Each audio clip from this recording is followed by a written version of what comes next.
जो गलियां हैं वो तकरीबन ऐसी गलियां भी मौजूद हैं जहां से सूरज की रोशनी का गुजरना भी महाल है, ठीक है। कुछ गलियां ऐसी हैं जो आसानी से आप देख रहे हैं जहां से गुजरना आसान है, लेकिन 2 फुट 3 फुट ऐसी गलियां भी हैं जहां पे सिंगल बंदे का गुजरना भी महाल है।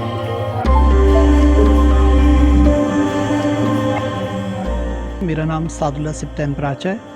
मैं यहाँ पे कालाबाग में मुकीम हूँ। मेरे तकरीबन हम 90 साल से यहाँ पे मुकीम हैं।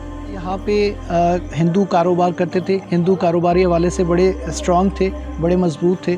गल्ले का कारोबार करते थे, सोने का कारोबार करते थे, दीगर करियाना दीगर चीज़ों का कारोबार भी यहाँ पे होता रहा है।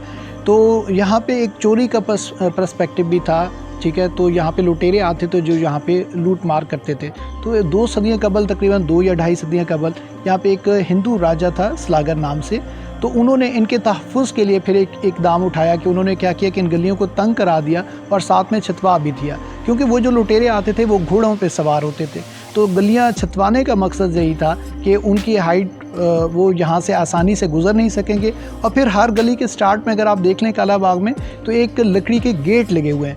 अब शायद वो ख़त्म हो चुके हैं, लेकिन उनके बाकियात अब भी मौजूद हैं। वो गेट लगवाने का मकसद भी यही था ताकि उनकी जो पेशरफ्त है उनको रोका जा सके।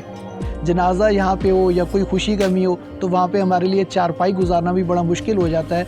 वो बड़ी मुश्किल सूरत हाल है, लेकिन लोग यहाँ पे अपने आबाओ अजदाद की, चूँकि यहाँ पे उनकी नस्लें गुजर चुकी हैं, तो उनकी मोहब्बत है, वो अपने आबाओ अजदाद के इन इलाकों को छोड़ना नहीं चाहते, इसलिए मुश्किल में ज़िंदगी गुजार रहे हैं, लेकिन यहाँ पे वो ज़िंदगी गुजार रहे हैं।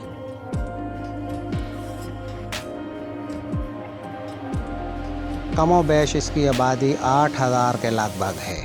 इनका तर्ज़ ज़िंदगी इंतहाई सादा है, मज़दूर पेशा लोग हैं। दिन में भी अंधेरा होता है इन गलियों में। अंधेरे के मसाइल हैं, स्ट्रीट लाइट के मसाइल हैं, और दूसरा सफाई ना होने की वजह से उनको सांस के और टीबी के मसाइल होते हैं, और इस जैसी दूसरी बीमारियां भी उनको ख़तरात होते हैं। लेकिन ये बुनियादी मसाइल हैं जिन पे मैं समझता हूँ कि गवर्नमेंट को तवज्जो देनी।